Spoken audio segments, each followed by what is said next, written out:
ano yung ating budgeting guide. Okay? So, ayan na ha. So, sana ay kayo ay nakasunod at mayroon na kayong mga puntos no, kung nasaan kayo.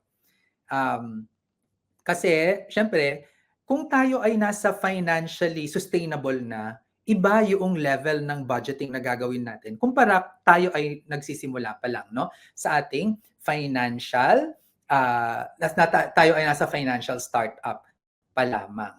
Okay. So, yung ating budgeting guide ano, na gagawin natin. Yung budgeting guide natin, ito yung gagawin natin ha. So, kung kayo ay financial startup, kung kayo po ay nasa financial startup, ang budgeting rule natin sa inyo ay 5-10-85 budgeting rule.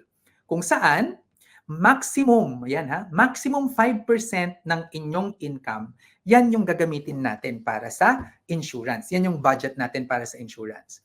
Minimum 10% ng ating kinikita, ang income, ay para sa savings. Okay? Ilalaan natin sa savings. At maximum 85% of income ay para sa expenses natin. So kung mapapansin niyo po dito, no, talagang pinaprioritize muna natin ang savings at saka insurance bago tayo gagastos. No? At kung makikita ninyo dyan, yung savings ay minimum 10%. Kung kaya mong mas mataas, sige, itaas mo siya. As long as hindi mo naman sinasakripisyo ha ang mga basic na pangangailangan mo. Baka hindi ka na kumakain tapos nagse-save ka, 'di ba? Hindi naman maganda 'yon. Dapat ay pina-prioritize pa rin natin ang ating kapakanan, ang ating mga basic needs o mga pangangailangan. So kung ilalagay natin 'yan no into an example at sa mga kumikita ng 20,000 pesos tapos kayo ay nasa financial startup stage no. So ang inyong budget para sa insurance ay maximum 5% which is 1,000 pesos. Kasi 20,000 times 5% ay 1,000 pesos yan, no? At ito ay inclusive na doon sa kinakaltas sa sweldo ninyo kung kayo po ay nakakaltasan para sa SSS and PhilHealth. Okay? So kung kayo po ay nakakakaltasan niya na doon, counted yan doon sa 5% ninyo. Pero kung kayo po ay self-employed at or nasa informal economy at kayo may sariling business o kayo talaga yung i-shell out nyo pa yan, no? Yung 5% na yan ay kailangan nyo pa ring bayaran, no? Ilalagay nyo sa budget nyo. Pero kung kayo empleyado, mukhang taken care of na yung 5% na yan. Okay? Ang sunod ay ang minimum for savings natin ay 10%. So 10% of 20,000 ay 2,000 pesos, no? So, at itong savings na ito, idadagdag na rin natin yung ating pag-ibig. Okay? So, yung kanina sa insurance natin, SSS and PhilHealth yung counted, no? Ngayon, kapag tayo naman po ay empleyado at nagkakaltasan na tayo for pag-ibig, ibabawas na rin natin yung pag-ibig doon. So, kung ang kinocontribute sa pag-ibig mo ay 300 pesos, for example, 2,000 minus 300, 1,700 na lang yung iyong ise-save. Ha? So, para mas madami kang makuha for your maximum na expenses, no? So, 85% niyan ay 17,000 pesos. Yan yung pagkakasyahin mo ngayon para sa iyong mga pangangailangan. At kung saan mo gagamitin yan, kung anong mga pangangailangan. Actually, kung pangangailangan lang ba yan o pangangailangan ba o kagustuhan lang, wala na akong magagawa doon kasi iba-iba tayo ng gusto sa buhay, di ba? For example, sabihin nila, magkano ba dapat ang budget para sa pagkain? Ay naku, mahirap pong sagutin yan kasi ay may mga tao na ang kasiyahan nila sa buhay ay kumain. May mga ibang tao naman, ang kanilang priority sa buhay ay mga damit. O, kayo na ang bahala doon. Basta, huwag lalampas ng 85%, ha? Ng inyong kinikita. Lagi-lagi tayong magtatabi ng 10% para sa savings at yung 5% na budget natin maximum para sa insurance. Kaya alam niyo po, kami sa SEDPI, yung mga empleyado ko, pagpasok nila ng SEDPI pa lang, pinapipili na namin sila kung gusto ba nilang i-save na ang 10% ng kanilang sweldo kada buwan. Kasi kung papayag sila voluntarily, sasabihin namin na, dahil gagawin mo yan, bibigyan ka namin ng incentive.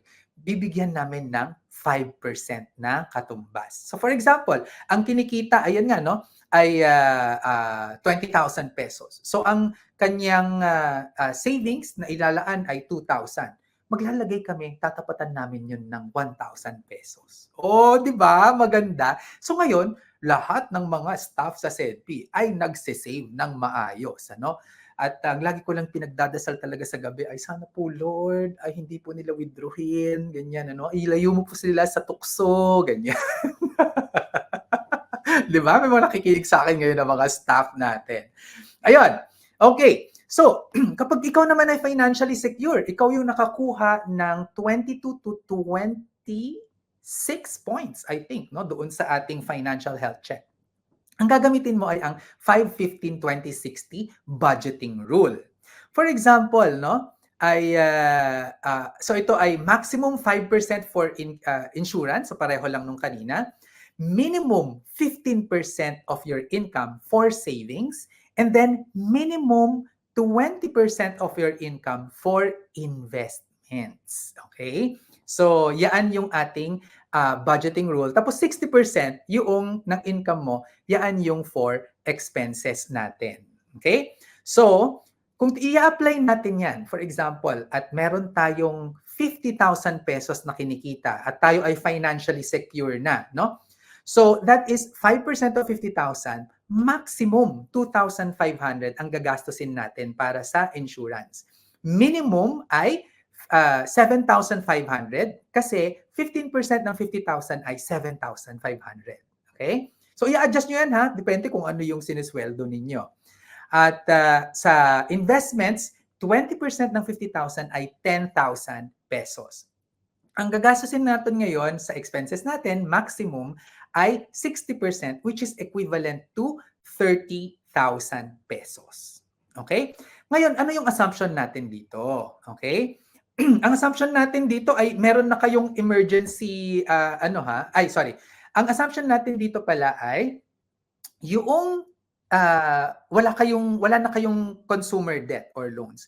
Ngayon, kung meron pa kayong consumer debt or loans, yung 20% na investments, no, yung makikita natin dito. Ay, saan ba yun? Ayan, yung makikita natin dyan. Ayan, yung investments na yan. Pwede pong, instead na investments, ilalaan natin yan, pambayad muna ng loans natin. Okay? Kasi mas maganda talaga na buburahin natin yung mga consumer debt na yan. Tapos kapag burado na yung consumer debt, edi saka natin siya gagamitin ngayon para sa investments natin. Okay? So, yan. And then, our budgeting rule para sa mga financially sustainable or doon sa mga financial health check natin ay nakakuha ng 27 to 30 points. Okay?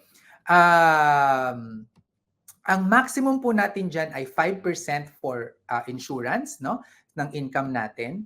Minimum 5% at minimum 35% of income for investments, and then maximum 60% of income for expenses. Okay? So kung ilalagay natin dyan, for example, ay 50,000 pa rin yung kinikita natin, ano? Tayo ay financially sustainable na. So 50,000 times 5%, 2,500 pesos yung ating budget for insurance. 35% ng 50,000, kung yan yung kinikita natin, so 17,500 pesos yung ating dapat na nilalagay sa investments. And then 30,000 pesos yung pagkakasyahin natin for our needs and wants. Pero ang assumption po natin dito ay mayroon na tayong emergency savings. Kasi hindi ka naman mapupunta sa pagiging financially sustainable na score kung hindi mataas yung iyong savings score, ano? So kailangan dapat ay meron na tayong emergency savings dito. At magkano yung emergency savings natin?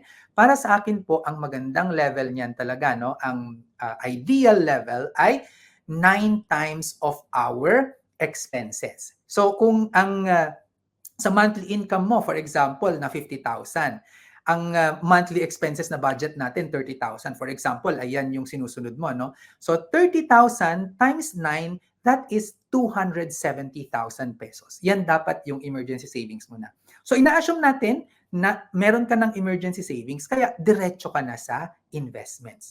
So yan po yung ating budgeting rule kapag tayo ay nasa financially sustainable. So balikan ko lang itong dito natin sa financial startup kasi itong tinatanong ni Tentin, no? Si Tentin, saan daw papasok yung iniipon for education, okay? So Tentin, ano? I'm assuming ito ay para sa anak mo na, no? So, kapag meron ka na nung emergency savings mo, pupunta na 'yon sa investments side, ano? So dito siya sa ano natin, makikita natin siya kung nandito ka sa financially secure, ayan, yung 20%, no? Yung 20% natin dito, ayan, yung nakikita mo, yung 20% na 'yan, papunta sa investments. So pwede 'yan na nakalaan para sa education ng iyong anak. So, kasi yung investment na 'yan ay kahit saan depende sa purpose mo. So kung ang purpose ng investment na 'yan ay para sa education ng iyong anak, so pwede mo siyang ilagay sa Pag-ibig MP2, for example. Pwede rin sa WISP Plus ha. Basta meron ka pang more than 5 years na mag-iipon para sa anak mo. Okay?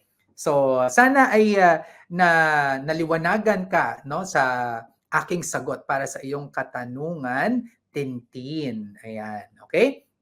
So, yan yung ano natin. So, ano yung mga gagawin natin para umayos no yung ating paghawak sa pera? Ganito na ang gawin natin kasi 'di ba, ang uso-uso pa dati ay gagawa ka ng mga envelope tapos yung mga envelope daw na yon ay lalagay mo yung mga cash. Sa totoo lang, sino pa ba ang humahawak ng cash ngayon? Digital economy na tayo, 'di ba? Sa totoo lang kung kayo po ay nanonood sa akin ngayon, most probably kayo po ay may online banking at kayo po ay marunong mag mobile money ganyan. So create na lang tayo ng mga different na mga bank accounts natin kung saan natin siya i-separate. So kunwari, meron tayong usually meron kayong payroll account ano. So sa bangko na 'yon, mag-set up ka na, mag-open ka na ng another bank account which is allocated specifically for your emergency savings. Tapos ang gagawin mo ay kada magsasweldo ka, kasi alam mo naman kung kailan ka magsasweldo, di ba? Usually kada kinsenas katapusan yan. May naka-scheduled transfer ka na agad-agad. So kung ang kinsenas katapusan mo ay nasa let's say 10,000 pesos. Eh, ang emergency savings mo, for example, nasa financially startup ka pa lang, 10%. So, 10% of 10,000 pesos, 1,000 yon. So, iaano mo na, ay, sorry, tama. Oo, 1,000 yon, no? So, automatic na yon, every kinsenas katapusan, mapupunta yung papasok na pera mo doon sa payroll, 1,000, automatic nang mapupunta doon sa emergency savings mo para hindi mo na iniisip. Kasi kapag iniisip mo pa yan every time na magsasweldo ka ganyan, naku, hindi ka makakasave. Kasi maraming temptasyon, marami kang sasabihin na gagawin mo at makakalimutan mo yan, mga ganon. Gawin na nating automated kasi po pwede naman. Parang yung ginawa namin sa opisina namin, di ba? Automatic na. Hindi na nag-iisip yung mga staff namin kung sila ba ay magsisave ng 10% every payday or every month or hindi. Automatic na namin ginagawa para sa kanila. Oh, di ba? So, 'yon. Then, ayun, may automatic transfer tayo from bank accounts to investment accounts. So, pwede 'yon, may emergency savings ka. Tapos pwede rin na mag-set up ka na ng automatic transfers mo sa mga investment account mo. So for example, ikaw ay member ng SEDP Co-op natin at doon ka naglalagay ng savings mo, mapupunta sa wallet 'yon. So, alam mo naman na kung ano yung bills payment natin. Kasi 'di ba, merong scheduled bills payment na 'yan. Pwede 'yun eh. So gagawin mo siya or scheduled fund transfer doon sa mga bank accounts natin. Pwede na 'yon. And that would be already making it automatic. 'Di ba? So dahil automatic na siya, hindi mo na siya iniisip, naku, hindi mo mamamalayan, ay may laki na pala yung pera ko diyan, o invest ko na, 'di ba? Oh, 'yon. And then i-enroll na rin natin yung mga bills payments natin for credit cards, utilities, insurance natin. I-automatic na natin 'yan sa ating mga bank accounts, no? So, yan yung mga pupwede nating gawin para mapagaan yung ating buhay in terms of our budgeting. Okay? Ano ba yung mga pwede nating gawin, no? I-link na rin natin yung bank account natin para mabayaran niya agad yung ating credit card kapag tayo po ay may credit card para hindi tayo nakakamiss ng payments natin. Okay? So, yan. Ano pa yung ano natin? Other systems na po pwede nating gawin. Pwede niya na kayong mag-ask sa employer ninyo kung na mag-remit a percentage of your salary to your Pag-ibig MP2 account directly para hindi nyo na siya iniisip every month, no? Pwede rin kayong pag kayo ay pumupunta, no, so nagsha-shopping o kaya naggo-grocery, idalhin nyo lang yung budget ninyo in cash doon, no? Iwasan yung magdala ng credit card o kaya debit card para kung ano lang yung dala nyong cash, yun lang talaga yung magagastos ninyo. Kasi 'di ba pagka-credit card, ako guilty po ako diyan. Pinapagalitan nga ako ni Edwin, eh. Kasi ako huwag niyo po akong tutularan ha, bad 'to, bad, okay? So hindi po ako perpekto kahit na ako ay isang financial guro.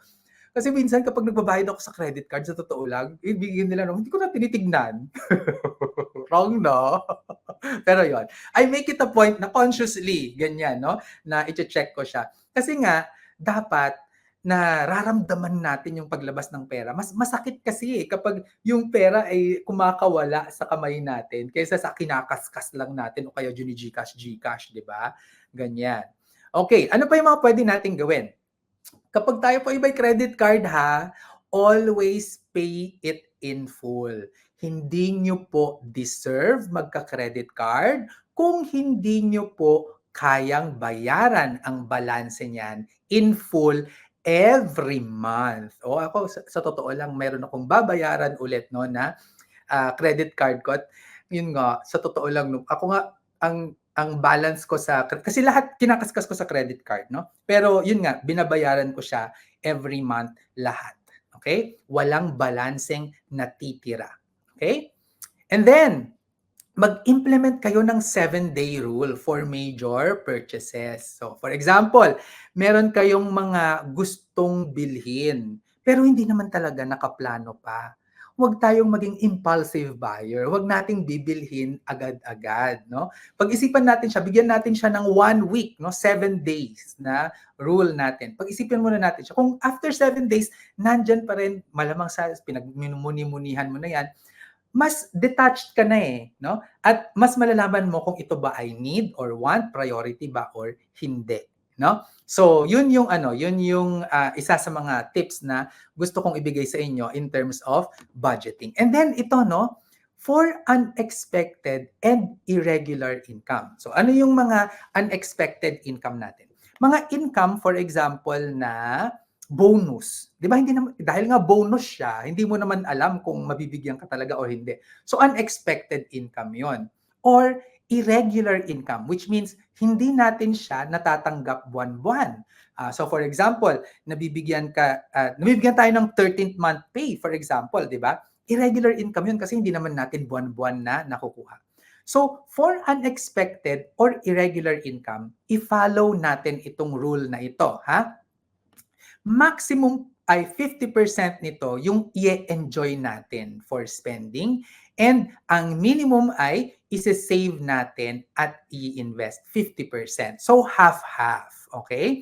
So ano ba yung ano nito no? Ano yung kaisipan behind this? Ang prinsipyo po behind this ay BOLO, which is balance of luxuries and obligations. Kasi para sa akin, yung mga unexpected and irregular income, kapag ito ay sinave o ininvest natin lahat, parang hindi naman natin naramdaman yung ating pinagpaguran, wala man lang tayong pat on the back, di ba? Sa totoo lang, itong mga pat on the back na yan, yung mga maliliit na mga excitement na pag-spend na yan, will fire us up to work more and save and invest more, di ba? Kaya, okay pa rin ako na-spend dyan, basta maximum kalahati.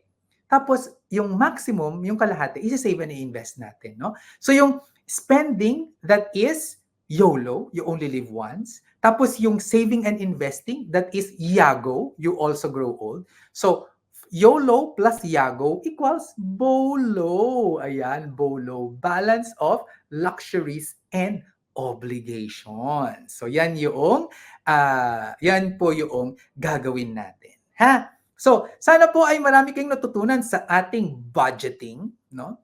Na topic natin for this episode.